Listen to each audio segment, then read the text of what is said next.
प्राणों से प्यारे विद्यार्थियों, साथियों, आज हम चर्चा करेंगे आदर्शवादी विचारक स्वामी दयानंद सरस्वती के राजनीतिक विचार, लेक्चर नंबर 32। जैसा कि मैंने नोट भी किया है, आदर्शवादी विचारक दयानंद सरस्वती के राजनीतिक विचार। बेटा, दयानंद सरस्वती हो, अरविंद घोष हो, लाला लाजपत राय हो, लोकमान्य बाल गंगाधर तिलक हो, लाला लाजपत राय हो, मतलब लाल, बाल, पाल, अरविंद घोष, दयानंद सरस्वती, ये पांचों के पांचों जो विचारक हैं वो आदर्शवादी विचारक कहलाते हैं। और इन पांचों को ही उग्र राष्ट्रवादी विचारक भी कहा जाता है। क्या बेटा? इन पांचों को ही उग्र राष्ट्रवादी विचारक भी कहा जाता है। आज हम केवल दयानंद सरस्वती के राजनीतिक विचारों की चर्चा करेंगे।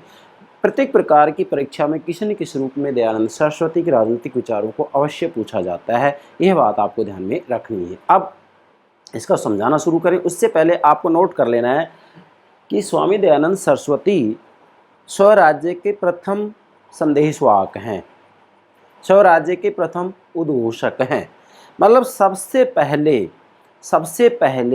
स्वराज्य की बात करने वाले कौन हैं? दयानंद सरस्वती हैं। ये बात आपको ध्यान में रखनी है। अब हम क्रमबद्ध रूप में 12 बिंदुओं के माध्यम से दयानंद सरस्वती के राजनीतिक विचारों को समझाएंगे। हाँ, राजनीतिक विचारों का श्री गणेश करें उससे पहले एक बात और नोट करनी है। क्या बेटा?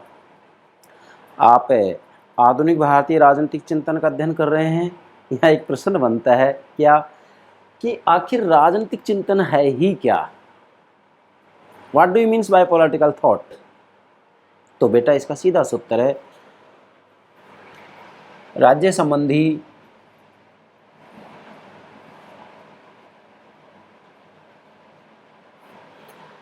संबंधी मौलिक विषयों पर जो चिंतन मनन किया जाता है उसे ही राजनीतिक चिंतन कहते हैं। फिर से बोल रहा हूँ, राज्य संबंधी मौलिक विषयों पर जो चिंतन मनन किया जाता है उसे ही राजनीतिक चिंतन कहते हैं।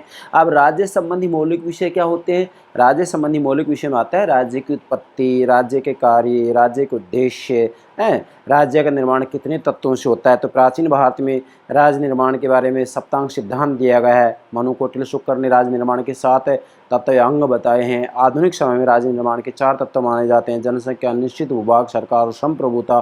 तो कुल मिलाकर ये है कि राज्य निर्माण के जो आधुनिक समय में 4 तत्व माने जाते हैं: जनसंख्या, निश्चित भूभाग, सरकार और संप्रभुता। और सरकार भी जब हम अध्ययन करेंगे, सरकार के 3 अंग होते हैं: व्यवस्थापिका, कार्यपालिका, न्यायपालिका। इन तीनों अंगों का भी आपसे संबंध क्या होगा? इन सब के बारे में जो चिंतन मनन किया जाता है उसे ही राजनीतिक चिंतन कहा जाता है। ये बात आपको ध्यान में रखनी है। अब हम सबसे पहले जो मूल बात है उसका अध्ययन करेंगे। स्वामी दयानंद सरस्वती के राजनीतिक विचारों का हम प्रारंभ करें उससे पहले हमने यहाँ 2-3 डायग्राम बनाए हैं, इनको ज़रूर समझें। मैं आपको विश्वास दिला रहा हूँ कि जो आदर्शवादी विचारक हैं, जिसमें मुख्यतः 5 हैं, आदर्शवादी विचारकों के अंतर्गत मुख्यतः हम 5 विचारकों को ले रहे हैं: अरविंद घोष, दयानंद सरस्वती। 2 लाल, बाल, पाल। इनका पूरा नाम मैंने आपको बता दिया है, लाल, बाल, पाल, मतलब लाला लाजपत राय, विपिन चंद्र पाल, लोकमान्य बाल गंगाधर तिलक, दयानंद सरस्वती, अरविंद घोष। 5 हो गए। तो इन पांचों के पांचों विचारकों के विचारों को समझने का सूत्र है ये फॉर्मूला।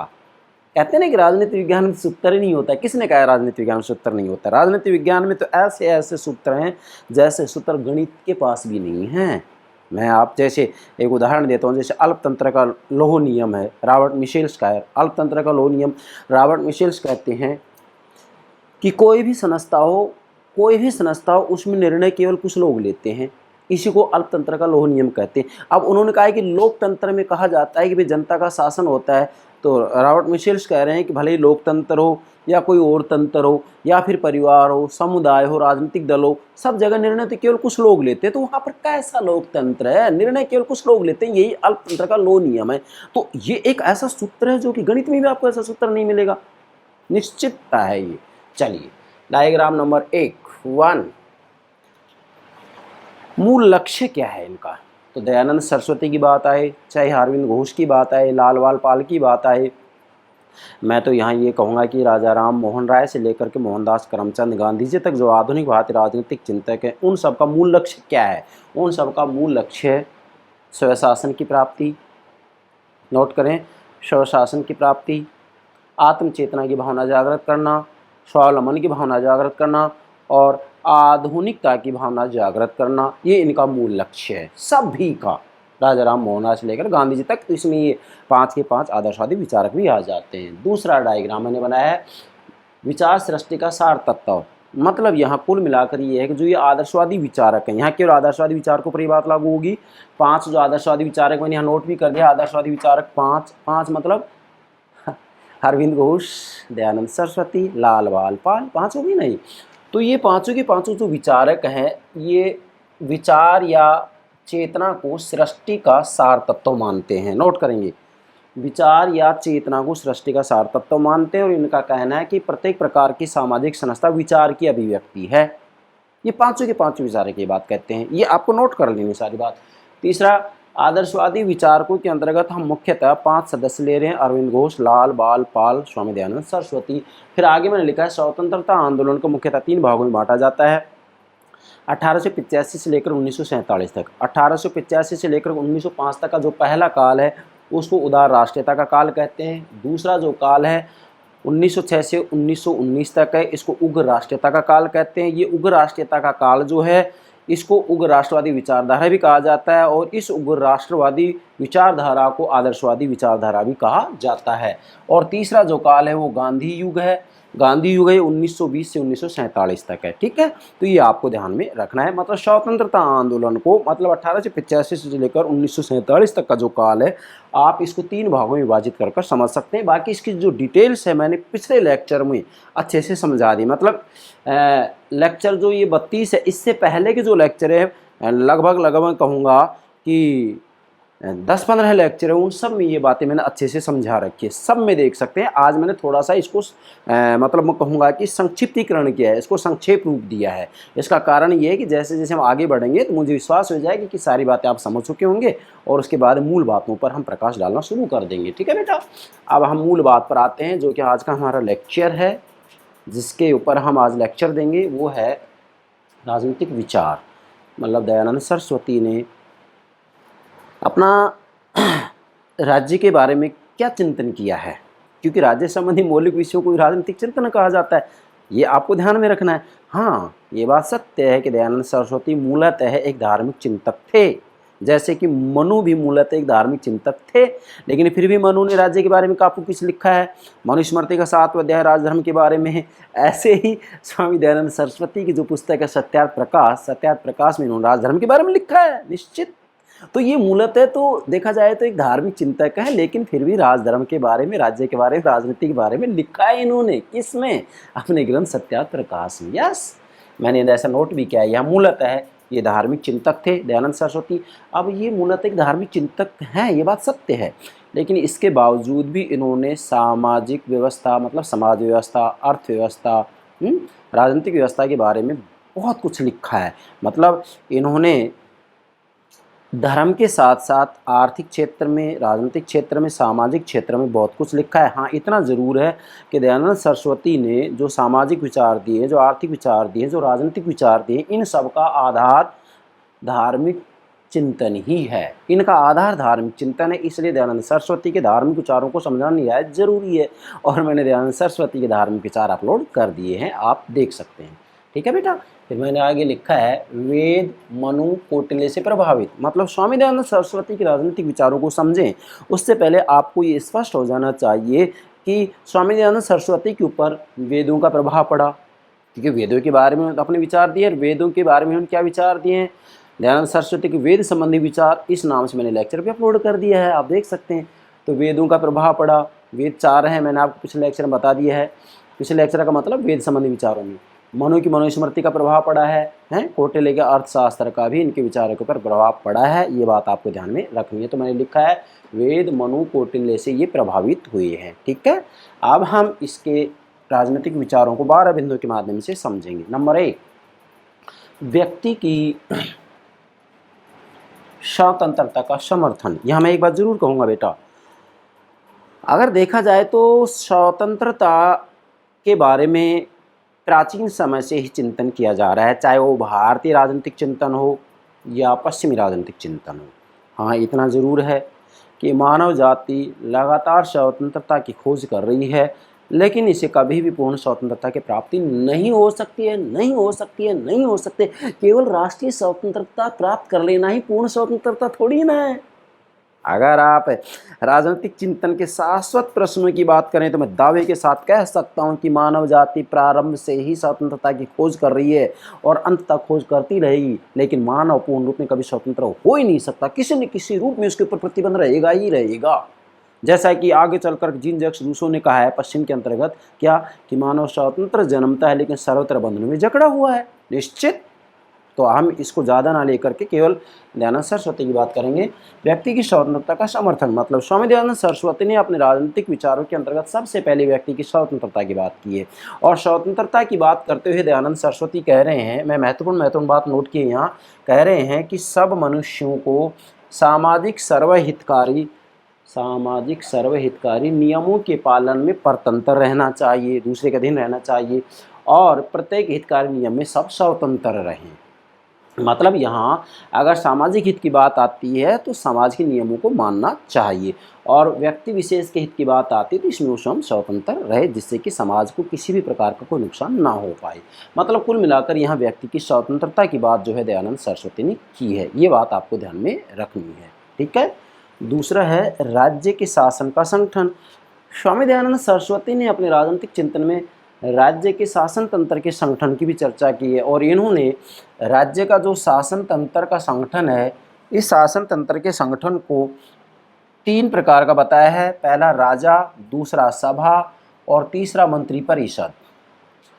स्वामी दयानंद सरस्वती का कहना है कि वास्तविक रूप में देखा जाए तो राजा पूरे प्रशासन की देखरेख करेगा।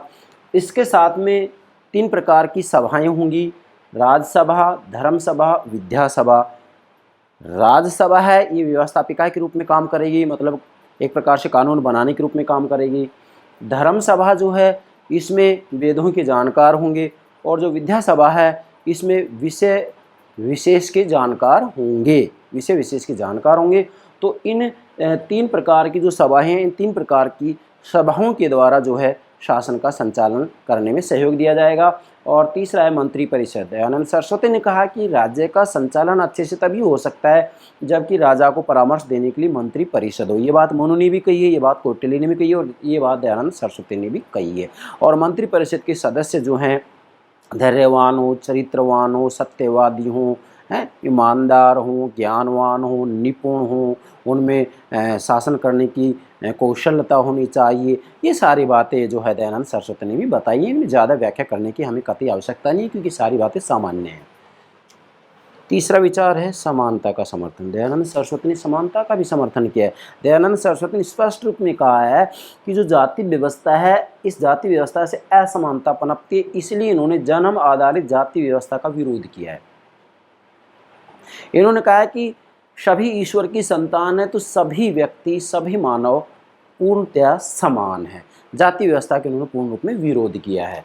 तो इन्होंने कहा भी है, दयानंद सरस्वती ने कहा है, नोट करेंगे, दयानंद सरस्वती ने कहा है कि प्रत्येक को अपनी ही उन्नति से, जरा नोट करना इसको, प्रत्येक का मतलब प्रत्येक व्यक्ति को, प्रत्येक को अपनी ही उन्नति से प्रसन्न नहीं होना चाहिए, बल्कि सभी की उन्नति होने पर ही, क्या, सभी की उन्नति होने पर ही अपनी उन्नति माननी चाहिए। ऐसा नहीं है कि हम स्वामी जो है बहुत अच्छे से रह रहे हैं, हमने प्रत्येक क्षेत्र में उन्नति कर ली, बाकी सब लोग नीचे गिरते जा रहे, गर्त में गिरते जा रहे, तो ये कोई प्रसन्नता की बात नहीं है। मतलब सभी की प्रसन्नता में अपनी उन्नति समझनी चाहिए। नोट कर लेना इसको कंप्लीट पूरे को। प्रत्येक को अपनी उन्नति से प्रसन्न ना हो करके सभी की उन्नति में अपना विकास समझना चाहिए, ठीक है। चौथा है निरंकुश तंत्र का विरोध और मर्यादित सत्ता के सिद्धांत का प्रतिपादन। दयानंद सरस्वती ने किसी भी रूप में निरंकुश शासन का, निरंकुश सत्ता का विरोध किया है और मर्यादित सत्ता के सिद्धांत का समर्थन किया है। इनका कहना है कि जो राजा है, उस राजा के ऊपर किसी न किसी रूप में सभा का और प्रजा का नियंत्रण होना चाहिए। क्योंकि जैसे जंगल के अंतर्गत जो शेर होता है, दयानंद सरस्वती कह रहे जैसे जंगल में शेर होता है, तो शेर क्या करता है कि जितने भी जो बहुत हष्ट-पुष्ट शरीर वाले हैं, जो जीव हैं, उन सब का अपनी शक्ति के बल पर वो जो है शिकार कर लेता है। और अगर राजा के ऊपर किसी प्रकार का प्रतिबंध नहीं होगा तो राजा भी शेर की तरह किसी भी व्यक्ति का शिकार कर लेगा।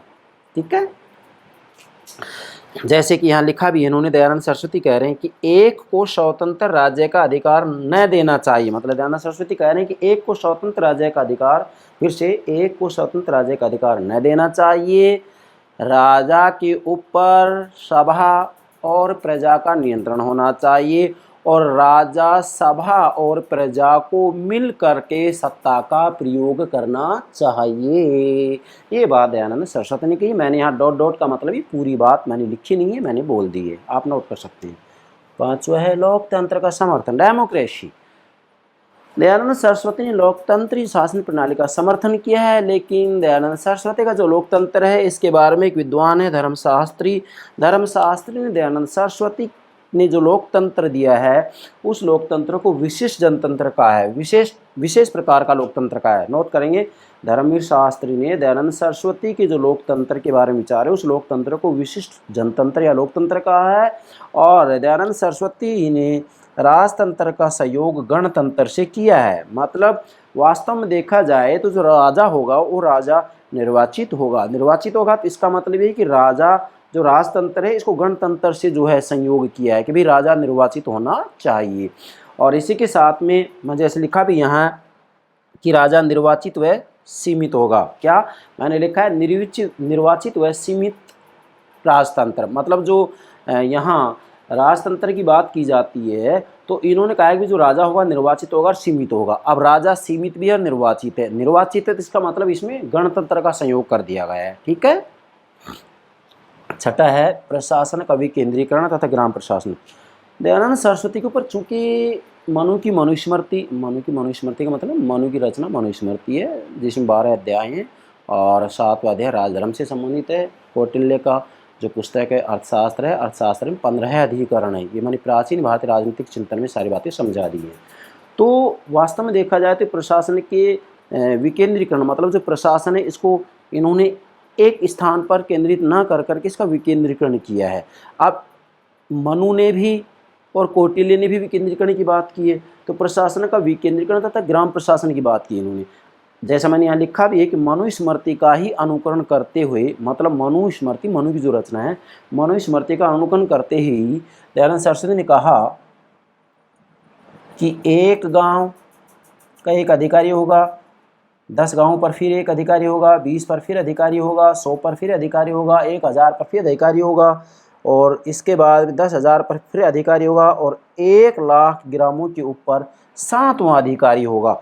तो ये जो क्रम बताया है यही क्रम मनु ने भी बताया है। इसका मतलब मनु की मनुस्मृति का दयानंद सरस्वती के विचारों के ऊपर पूरा प्रभाव है। ये बात आपको ध्यान में रखनी है, इसकी ज़्यादा व्याख्या करने की आवश्यकता नहीं है क्योंकि मनुस्मृति के बारे में मैंने सारी बातें अपलोड कर दी हैं। 7वां विचार,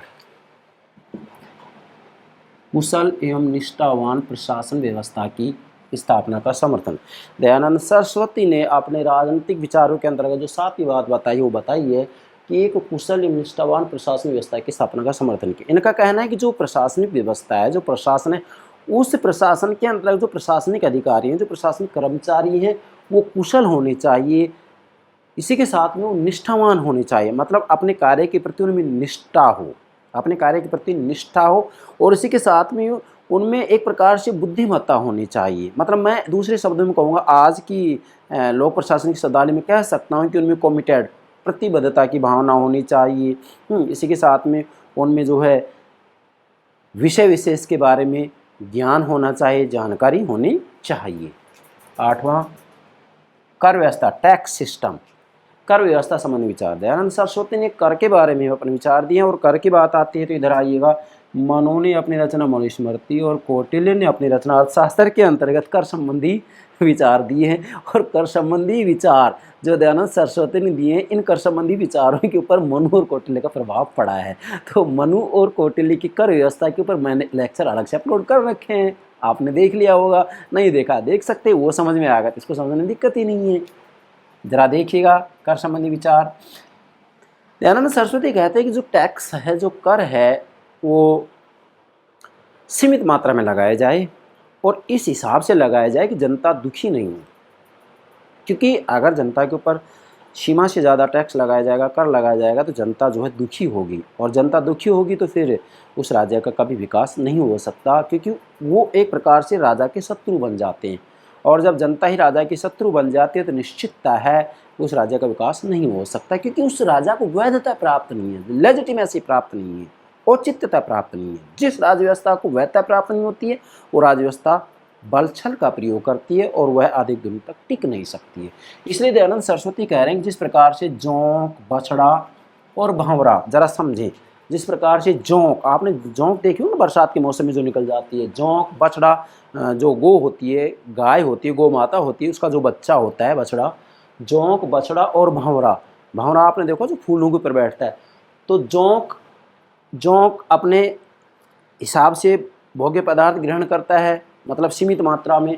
बछड़ा भी अपनी माँ का जो है सीमित मात्रा में दूध सेवन करता है। और जो भंवरा होता है वो भी फूलों पर बैठता है, रस ग्रहण करता है, लेकिन फूल को नुकसान नहीं होता है। तो जैसे जोंक, बछड़ा और भंवरा सीमित मात्रा में भोग्य पदार्थ प्राप्त करते हैं और जिससे भोग्य पदार्थ लिया जाता है, जो भोजन की सामग्री ली जाती है जिससे उसको कोई नुकसान नहीं होता है, ऐसे ही राजा को भी जनता से इसी रूप में कर ग्रहण करना चाहिए जिससे कि जनता को कोई नुकसान नहीं हो। ये दयानंद सरस्वती ने कहा है। इसी के साथ में दयानंद सरस्वती कह रहे हैं कि राजा और प्रजा दोनों का कल्याण हो। मतलब जो टैक्स सिस्टम है, जो कर व्यवस्था है, कर की व्यवस्था, कर की प्रणाली इस रूप में होनी चाहिए जिससे कि राजा और प्रजा दोनों का कल्याण हो।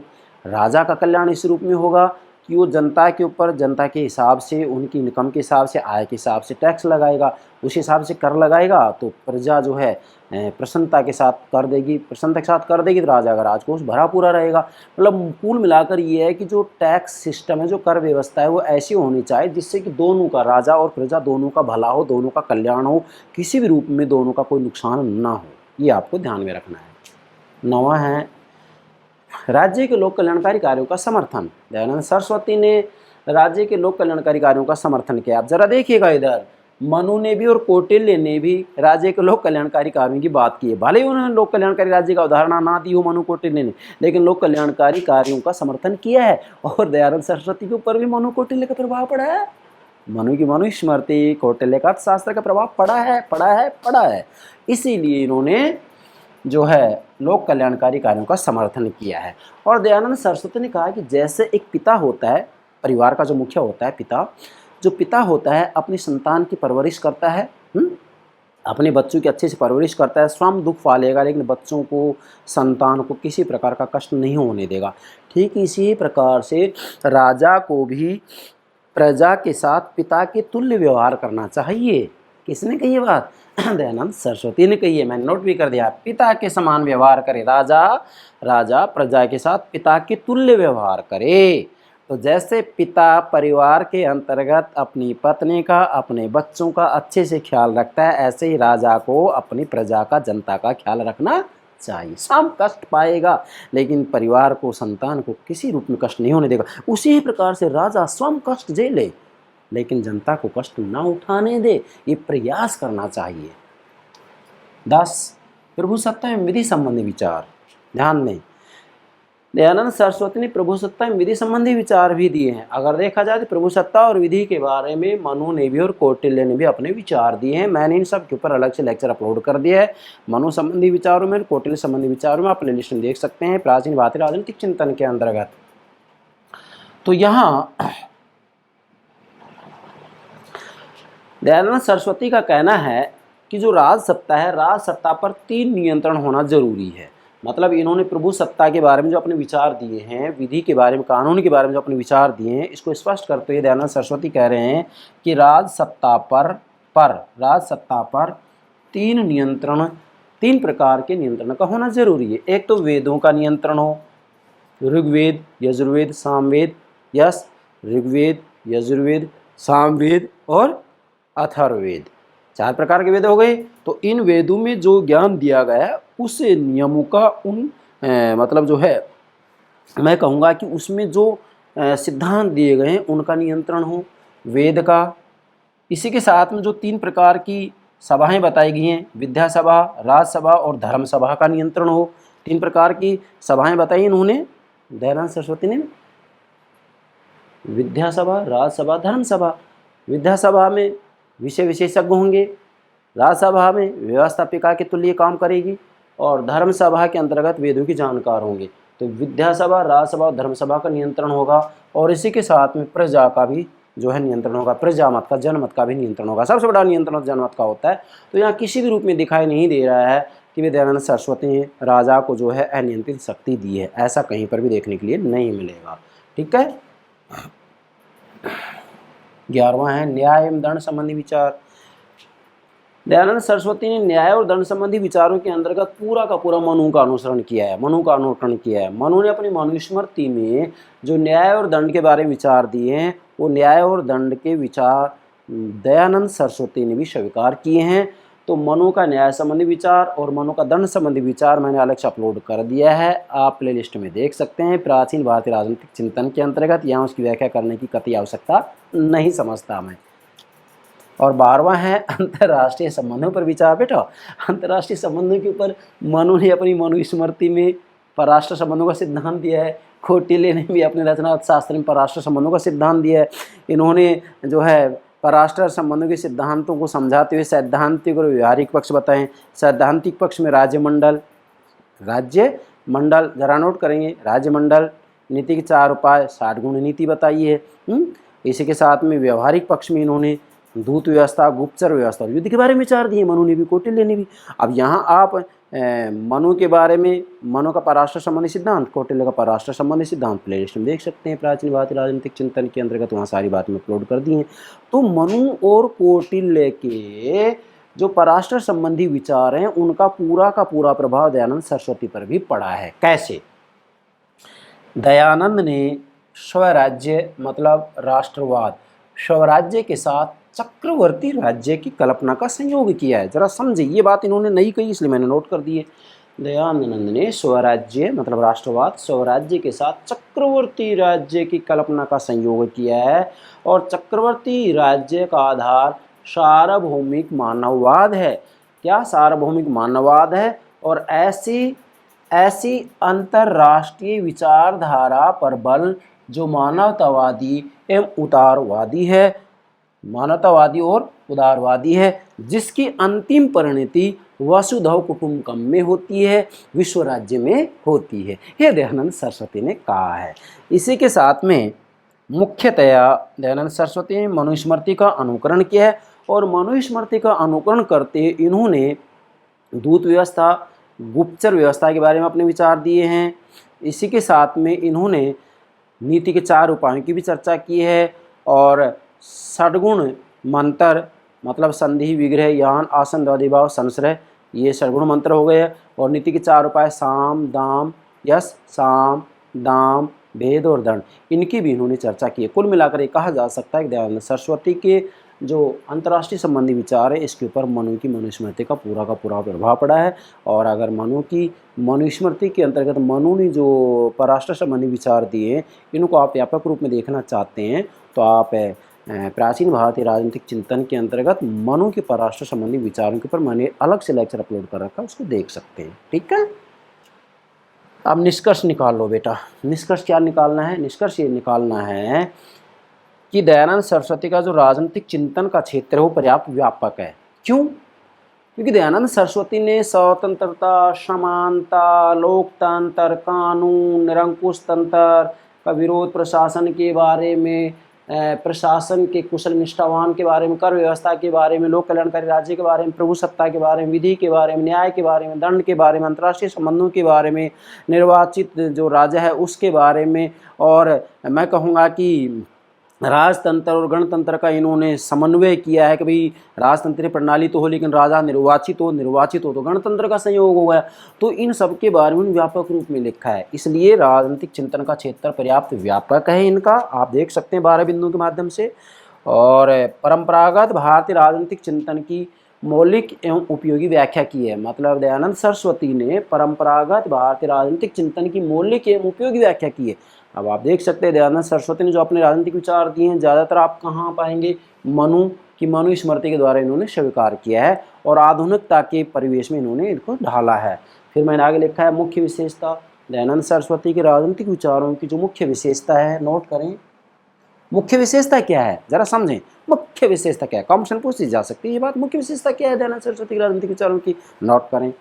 मुख्य विशेषता ये है कि सबसे पहली बात तो ये कि पाश्चात्य चिंतन से अनभिज्ञ, मतलब दयानंद सरस्वती पश्चिमी राजनीतिक चिंतन से अनभिज्ञ हैं, सत्य है ये बात, अनभिज्ञ हैं, फिर भी प्राचीन भारतीय राजनीतिक चिंतन का आधुनिक प्रसंगों में नवीकरण किया है या नवीनीकरण किया है। अब जरा समझें, यहाँ पाश्चात्य चिंतन से अनभिज्ञ हैं, लेकिन फिर भी प्राचीन, मतलब प्राचीन, मतलब भारतीय राजनीतिक चिंतन का आधुनिक प्रसंगों में नवीनीकरण, नया रूप, नवीकरण किया है।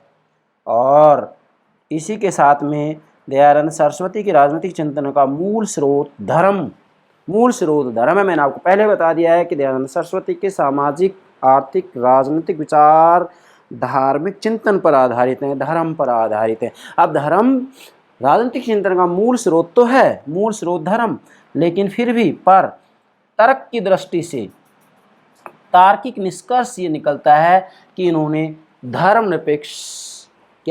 धर्मनिरपेक्ष राज्य की बात की है। जरा देखिएगा कितनी महत्वपूर्ण, धर्मनिरपेक्ष राज्य की बात की। भले ही इनके राजनीतिक चिंतन का आधार धर्म रहा हो, लेकिन इन्होंने धर्मनिरपेक्ष राज्य की बात की है। ये बात आपको अच्छे से समझना है। ये हो गया दयानंद सरस्वती के राजनीतिक विचार। मुझे पूरा विश्वास है आप दयानंद सरस्वती के राजनीतिक विचारों को बेहतर तरीके से समझ गए होंगे। यस बेटा, okay, thank you very much.